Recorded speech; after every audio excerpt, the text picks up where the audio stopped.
हमारे ब्रज की एक कथा है कि अकबर जो था ना, इस पर वैसे संतों की बड़ी कृपा थी अकबर पर। बाकी मुगलों का तो नाम भी नहीं लेना चाहिए, लेकिन अकबर पर बहुत कृपा थी संतों की। और रिजवार भी था, वो जाता था संतों के दर्शन करने। तो अकबर स्वामी श्री हरदास जी के दर्शन करने गया वृंदावन में, और जैसे ही गया तो उसके मन में पता नहीं क्या भाव आया। बड़े लोगों का एक स्वभाव हो जाता है कि वो ना सामने वाले को रिझाने के लिए केवल धन का ही प्रयोग करते हैं। उन पर भाव तो होता नहीं, उन पर और कुछ तो है नहीं, तो धन ही देते हैं। तो अकबर ने एक बहुत महंगी मणियों की और ना जाने कैसे कैसे रत्नों की माला स्वामी जी के कंठ में पधरा दी। स्वामी जी कंठ में तो पहनते नहीं थे तुलसी के अलावा, तो उसको कहा नीचे रख दो। तो अकबर ने नीचे पधरा दी। अब अकबर स्वामी जी को नहीं देख रहा, केवल अपनी दी हुई माला को ही देख रहा था। और वो बस ये सोचे मैं कैसे भी करके इनको बताऊं कि इस माला में एक नग कितने का है, जिससे अंदाजा लग जाए कि पूरी माला कितने की होगी। तो अकबर बताता, बोले हमारे वहां यमन देश के एक वो थे, उनके मुकुट का एक मणि जो थी वो सबसे मूल्यवान थी। वैसी मणि पूरे भारत में, पूरे विश्व में कहीं नहीं है। उस मणि का भी श्रेष्ठतम नग है मेरे पास, और वो नग इसमें लगा है माला में। बहुत सुंदर है, इसको पहनेंगे ना स्वामी जी कभी, और तो आनंद आ जाएगा देखने वालों को, कोई पहचानने वाला हो। अब वृंदावन तो बेचारा गांव है, यहाँ कौन जाने। ऐसी बातें करने लगा स्वामी जी के सामने बैठ के। बोले लेकिन हाँ, हमारे दिल्ली से अगर कोई आया और उसने स्वामी जी के पास ये माला देख ली, तो वो देख करके कहेगा कि भैया अद्भुत है। स्वामी जी समझ गए। इतने में ही एक वन में से हिरण निकल करके आया, स्वामी जी के पास आकर के बैठ गया। स्वामी जी तो जब स्वर लगाते थे ना, तो सारे पशु पक्षी आदि सब अपनी जगह स्तब्ध हो जाते थे, सब सुनते थे नेत्र बंद करके स्वामी जी को। तो हिरण आकर के स्वामी जी के पास बैठ गया। स्वामी जी हरिदास जी, जिन्होंने बिहारी जी को प्रकट किया वृंदावन में, प्रेम से उसको सहला रहे थे। और पता नहीं क्या आया, वो चरणों में जो मणि की माला अकबर ने पहनाई, वो उठा के उस हिरण के गले में पहना दी। और यहां गले में पहनाई ही थी, अकबर देख रहा था, उसका हृदय निकला निकला जा रहा था। बोले आगरा खरीद लिया जाएगा, इतनी महंगी है ये, और ये देखो हिरण को पहना रहे।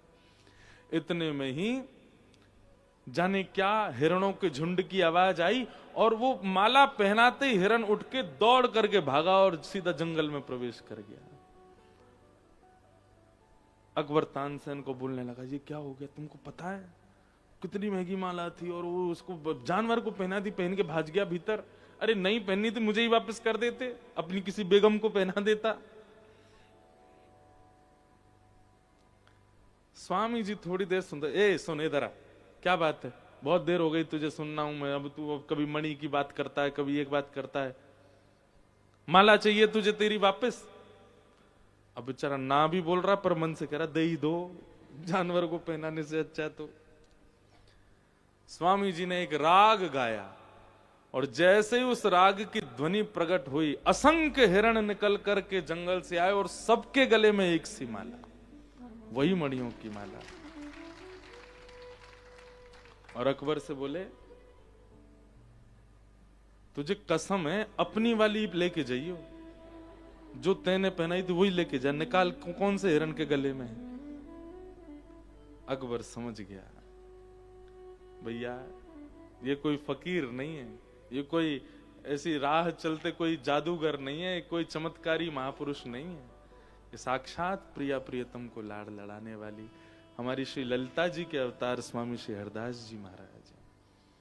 कान पकड़ लिए, बोले क्षमा कर दें भगवान, अब नहीं ऐसी बात होगी।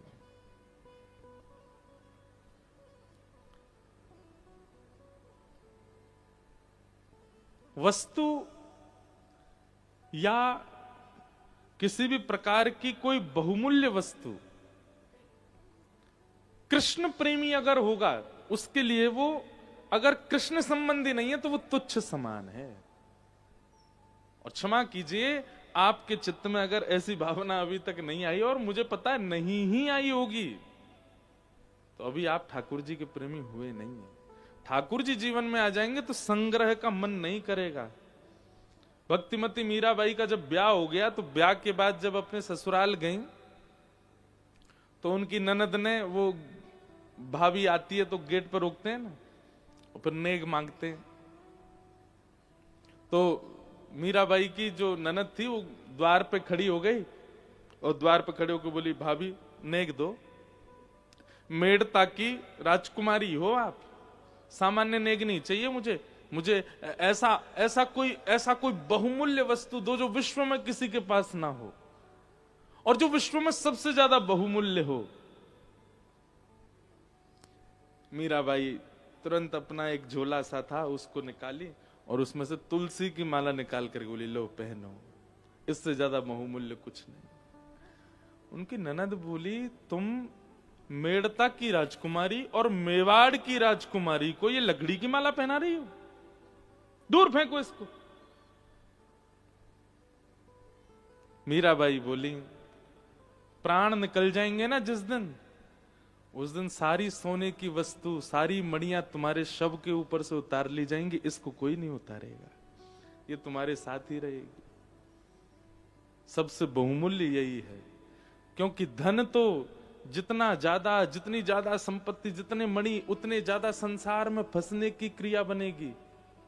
और भैया, रत्न, स्वर्ण, चांदी आदि जो भी बहुव्यंजन हैं, बहु रत्न हैं, इन सबको जल में डाल दो, सब डूब जाते हैं, पर तुलसी जी को डालो, नहीं डूबेंगी। इस बात का प्रमाण है कि संसार रूपी भवाटवी में यदि बचना है तो एक लकड़ी का सहारा तो जीवन में हो, उसके सहारे भवसागर पार हो जाओगे, और वो तुलसी। ऐसी स्थितियां बनने लगेंगी, ठाकुर जी जीवन में आ गए तो आपका संग्रह का मन नहीं होगा। तो नंद बाबा लुटा रहे हैं, और केवल नंद बाबा नहीं लुटा रहे हैं, जितने ब्रजवासी हैं वे सब भी अपनी अपनी अटारियों पर खड़े होकर के वे भी लुटा रहे हैं। भागवत जी वर्णन करती हैं कि सबके चित्त में ऐसा आनंद हुआ कि मानो जैसे हमारे ही लाला भयो है। ठाकुर जी जीवन में आएंगे तो संग्रह नहीं करोगे।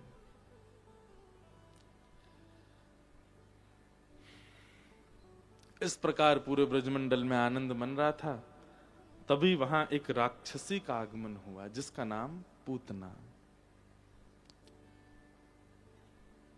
भक्ति में सबसे पहली बाधा पूतना, भक्ति में सबसे पहली बाधा है पूतना। आप जब भक्ति के मार्ग पर चलना प्रारंभ करेंगे, ठाकुर जी की लीला कथा नाम जप के मार्ग पर जैसे ही बढ़ोगे, आपके जीवन में सबसे पहले पूतना आएगी। पूतना का स्वरूप क्या है? आप ठाकुर जी के आश्रय में हो, नाम जप करते हो, कथा सुनते हो, संत जनों को प्रणाम करते हो, वैष्णव जनों के आगे सिर झुकाते हो, लेकिन इन सब के बीच एक दिन अचानक क्या होगा? आपको वृंदावन पर, अपने गुरु पर, गुरु नाम पर, गुरु निष्ठा पर, भगवत क्रिया पर, भागवत आदि इन सब ग्रंथों पर संशय उत्पन्न होगा। संशय उत्पन्न होगा। और वही संशय पूतना है। आप कथा सुनते हैं नित्य, लेकिन एक दिन अचानक से कुछ ऐसा होगा कि एकांत में बैठे बैठे मन में आएगा कि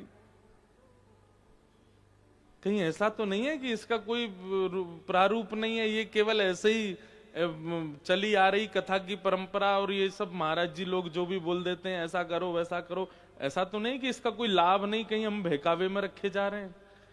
इस प्रकार की भावना भक्ति मार्ग में अगर आवे तो समझ जाइए वो पूतना है। सबसे पहले पूतना का आक्रमण होगा। पूतना का स्वरूप क्या है? अज्ञान, अविश्वास ठाकुर जी के प्रति। एक बात याद रखिएगा, विश्वास, संबंध और समर्पण, ये तीन आवश्यक हैं भक्ति मार्ग में। यदि ये तीनों नहीं हैं तो आप भक्ति पथिक अपने आप को नहीं कह सकते। सबसे पहला विश्वास ठाकुर जी पे, विश्वास है, भरोसा है। चाहे कैसी भी स्थिति बन जाए, नाथ मेरे साथ है, मुझे विश्वास है। इसका मतलब यह नहीं कि बच्चे ने पढ़ाई नहीं करी और एग्जाम पेपर को हाथ में लेकर ठाकुर जी मेरे साथ हैं, पास तो मैं हो ही जाऊंगा। अपने अधिकार का श्रम कीजिए, अपने कर्तव्य का निर्वहन तो कीजिए, लेकिन विश्वास रखिए ठाकुर जी मेरे साथ हैं। अनुचित उचित जो भी होगा सब मंगल होगा, मैं अपना कर्तव्य निभाता रहूं। वो वाली बात नहीं कि कमरे में पहुंच गए, बाहर से गेट लॉक करवा करके चाबी फेंकवा दी, बोले अगर भगवान हैं तो यहीं कमरे में ही रोटी खवा जाए मुझे। ठाकुर जी आ भी गए होंगे तो गेट से लौट जाएंगे। बोले हाथ दिए, पाम दिए, नाक दिए, आंख दई, कान दियो, जीव दई, बुद्धि दई, कर्तव्य करने के लिए। कर्म करो, कर्तव्य करो, पर मुझ पे विश्वास रखो कि सब मंगल में होगा, पर तुम अपना कर्म मत त्यागो। सब छोड़ करके एकांत में बैठ जाना, ये उस स्थिति की बात है, उस स्थिति में अभी हम नहीं गए हैं। सबसे पहला भक्ति में विश्वास ठाकुर जी पर रखो। अपने कर्म करते रहिए, कर्तव्यों का निर्वहन कीजिए, पर विश्वास रखिए ठाकुर जी सब मंगल करेंगे, कोई चिंता की बात नहीं। दूसरी बात, संबंध। ठाकुर जी से एक संबंध तो होना चाहिए। मैं तो कथाओं में कहता हूं कि अगर ठाकुर जी केवल भगवान दिखते हैं आपको, उनके प्रति केवल भगवान वाली ही फीलिंग आती है आपको, तो शायद इस जन्म में तो उद्धार होना संभव नहीं है। एक संबंध हो, कुछ हैं वो आपके, मित्र मानो, गुरु मानो।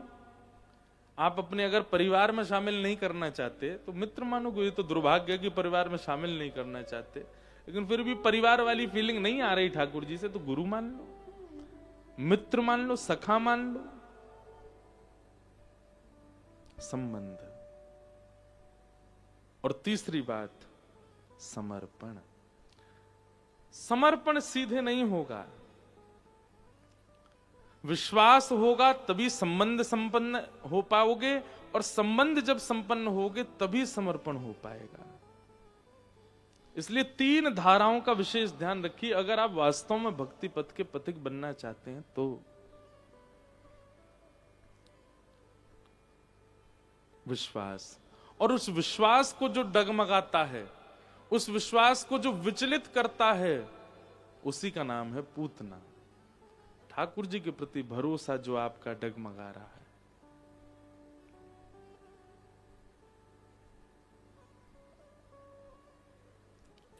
पूतना को पता चला कि हमारे महाराज कंस का शत्रु 84 कोस में कहीं जन्म लिया है, तो उसने अपना रूप बदला। थी तो राक्षसी, पर परम सुंदरी का रूप धारण किया।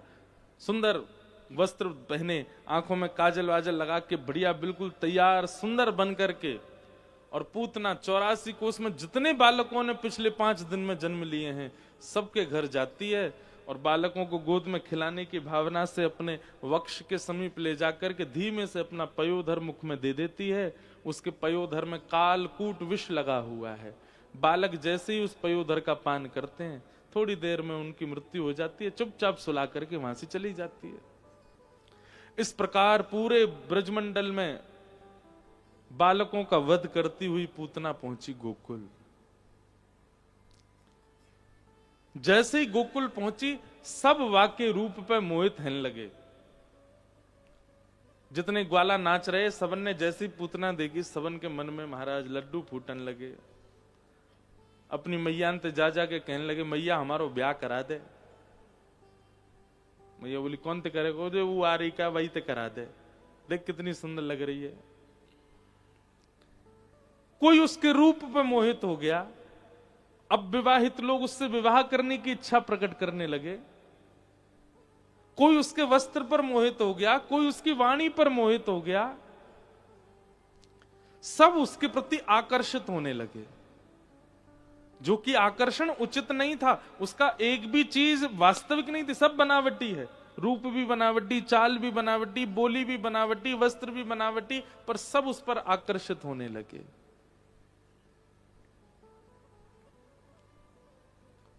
नंदोत्सव मना रहे थे, नंद घन आनंद भयो, लेकिन जैसे ही पूतना निकली, जहां जहां से निकल के जाती है, सब भूल जाते हैं कि हम क्या उत्सव कर रहे हैं, सब उसी को देखने लग जाते हैं। यही है अविद्या। आप कथा सुन रहे हैं, आप भजन कर रहे हैं, आप अपने ठाकुर जी की सेवा कर रहे हैं, आप अपने गुरुदेव के प्रवचन सुन रहे हैं, आप किसी भी प्रकार का धार्मिक क्रिया कर रहे हैं और उसमें खूब मन लगा करके कर रहे हैं, लेकिन अचानक किसी संसारी क्रिया के कारण आपका ध्यान वहां से हटके उसकी ओर चला गया, वही पूतना है। इसलिए कभी कभी मैं कहता हूं कि पूतना के प्रति आकर्षित भी नहीं होना और दूसरों के लिए स्वयं भी पूतना मत बनना। कोई भजन में लगा है, कोई कथा में लगा है, कोई धार्मिक अनुष्ठान में लगा है, तो थोड़ा इंतजार कर लीजिए कि वो हो जाए निवृत्त, तो उसके बाद जाएं, कहीं हम पूतना नहीं बन जाएं। इसका ध्यान पूरा हमारी ओर केंद्रित हो जाएगा। पूतना ने सबको अपनी ओर आकर्षित कर लिया, सब पूतना को देखने लगे। जैसे ही पूतना ने नंद भवन में प्रवेश किया, यशोदा मैया के मन में भाव आयो, अरे विधाता, तू भी बड़ा निष्ठुर है। बता, लाला मेरो तेने अब भेजो, बहू इतने साल पहले ही भेज दी, अब इन दोनों को मेल कैसे होएगो। अरे विधाता, तेने ने मुंह पे दया और कर दी होती, मेरो लाला आज भयो, 2-4 दिन बाद बहू भी ये अभी जन्म लेती, यही तो ब्याह कराती अपने लाला को। कैसी सुंदर बहू। ये मानवीय स्वभाव है बंधुओं। हमें अच्छा सच बताइएगा, विश्वास हो जाता है ना उस व्यक्ति पर जो देखने में अच्छा लग रहा हो, जिसके वस्त्र आदि उचित हो, जिसकी बोली चाली थोड़ी एटिकेट हो, उसके उठने बैठने में सब चीजों में थोड़ा डिसेंट है, थोड़ा अपना जो है माहौल बना के चलता है, ऐसे व्यक्ति पर हमें बहुत जल्दी भरोसा हो जाता है। और जो सहज है, सरल है, कहीं भी बिल्कुल नॉर्मल सी स्थिति में रहता है, कोई ज्यादा बनावटी नहीं है, ऐसे व्यक्ति को हम ज्यादा समीप भी नहीं आने देते हम अपने। ये हमारा स्वभाव बन चुका है। और मैं ऐसा मानता हूं कि मानवों का स्वभाव ऐसा है कि वो ऐसे लोगों को स्वीकार करते हैं, इसीलिए लोगों के मन में आता है कि हम ऐसे ही बने, क्योंकि ऐसे नहीं बनेंगे तो लोग हमको स्वीकार नहीं करेंगे।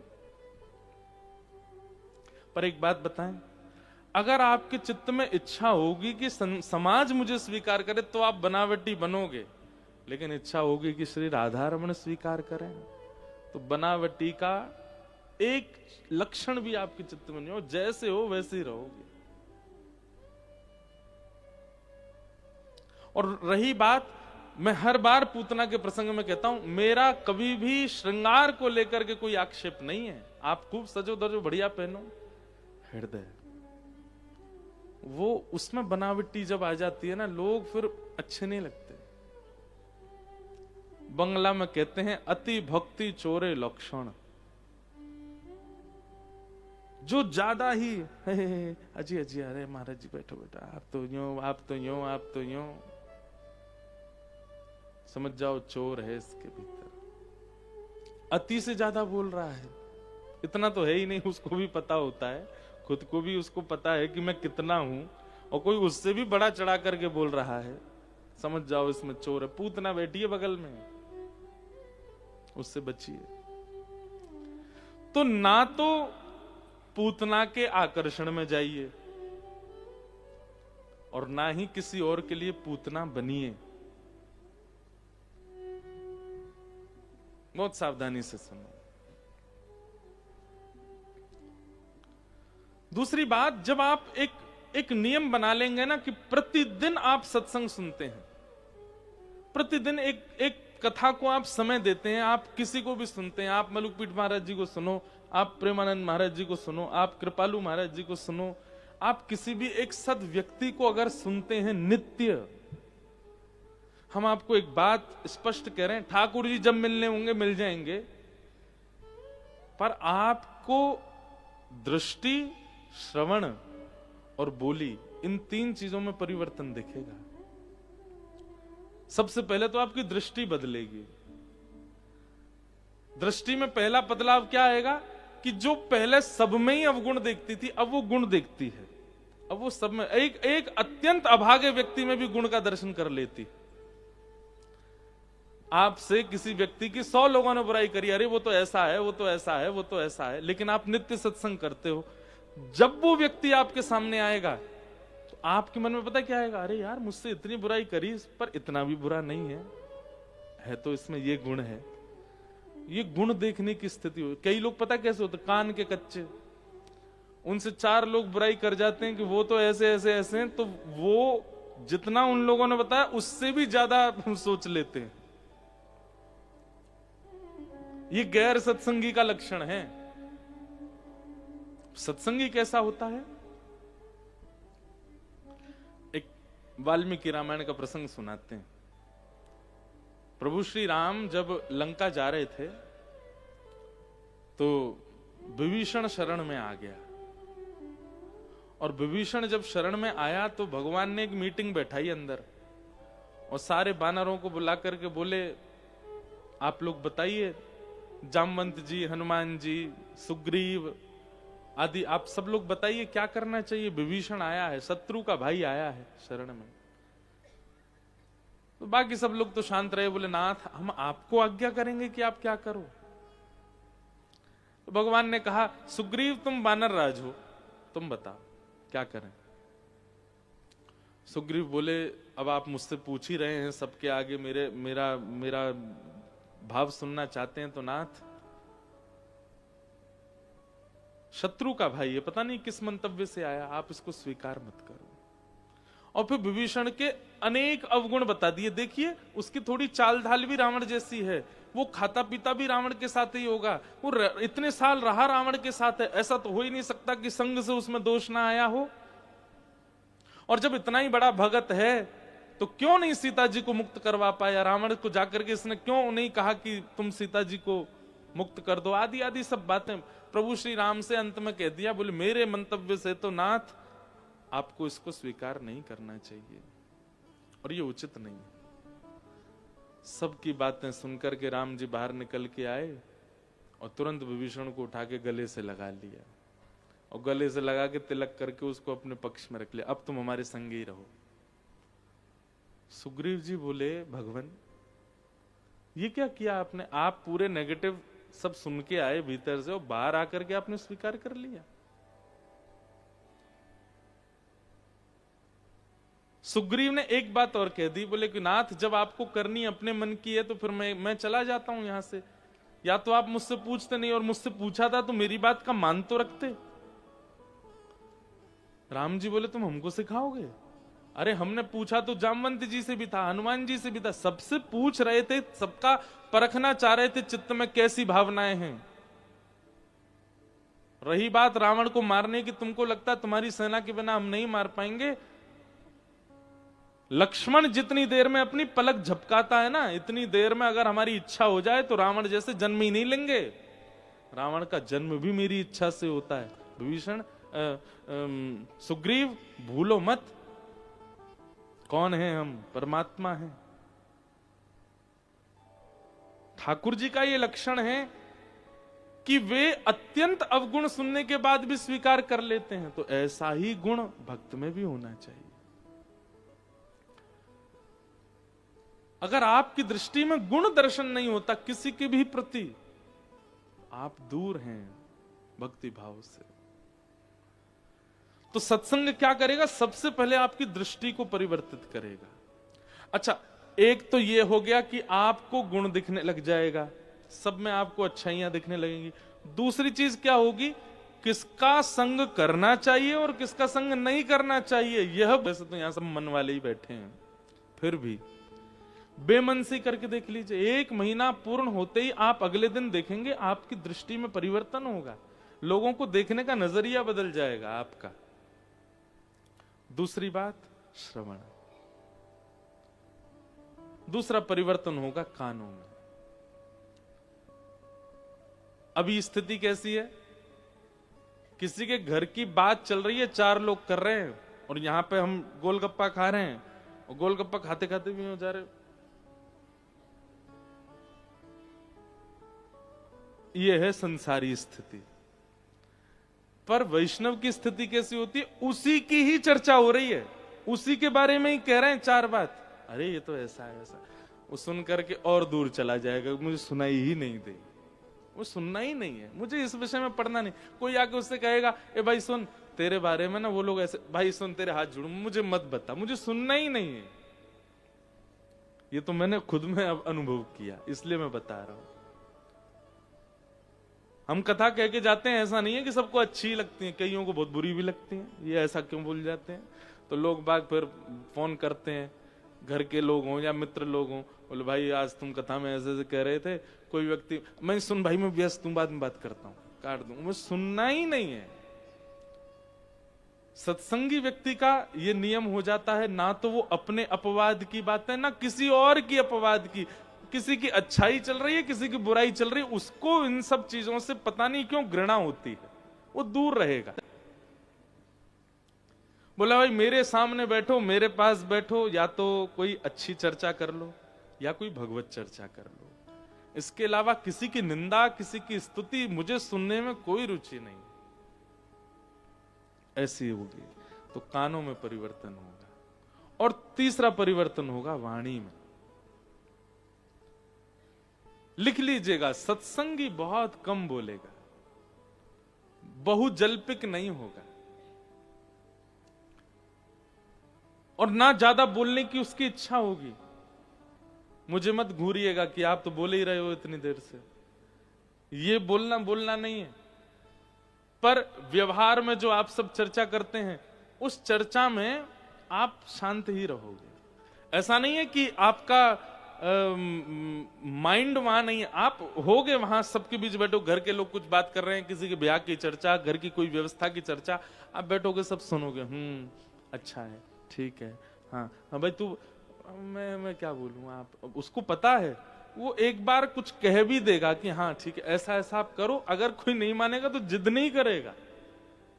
संसार के लोग कैसे होते हैं, हाँ भाई देखो तुमको ना ऐसे ऐसे करना चाहिए, अगर वो व्यक्ति नहीं करे तो पूरे उत्सव में मुंह फुलाए डोलेंगे, हमने तो कही थी यूं करो, हमने तो 4 बार बोली थी इनसे यूं करो, मानी नहीं हमारी बात, और जो मानता नहीं बात उसका क्या शुभचिंतक बनना, ऐसी ऐसी बातें कर कर चला जाएगा। भाई संसार में यदि सबसे अद्भुत कोई वस्तु है ना तो वह सत्संग। हमने तो अनुभव किया कि मानव का शुद्ध निर्माण, ह्यूमन बीइंग कैसा होना चाहिए, वो सत्संग ही उसका निर्माण करता है। जैसे स्कूल की पढ़ाई हो, कॉलेज की, यूनिवर्सिटी की जो एजुकेशन होती हैं, वो आपका निर्माण करती हैं इंजीनियर के रूप में, डॉक्टर के रूप में, चार्टर्ड अकाउंटेंट के रूप में, लॉयर के रूप में। ऐसी सत्संग आपका निर्माण करता है मानव के रूप में। एक मानव को कैसा होना चाहिए वो सत्संग बनाता है। केवल भगवत प्राप्ति ही प्रथम गुण नहीं है सत्संग का। मानव तो पूतना रोज मिलती है सबको, लेकिन उस पूतना को परखने के लिए सत्संग होना चाहिए जीवन में। आप समझ जाओगे कौन कितना कैसा क्या है।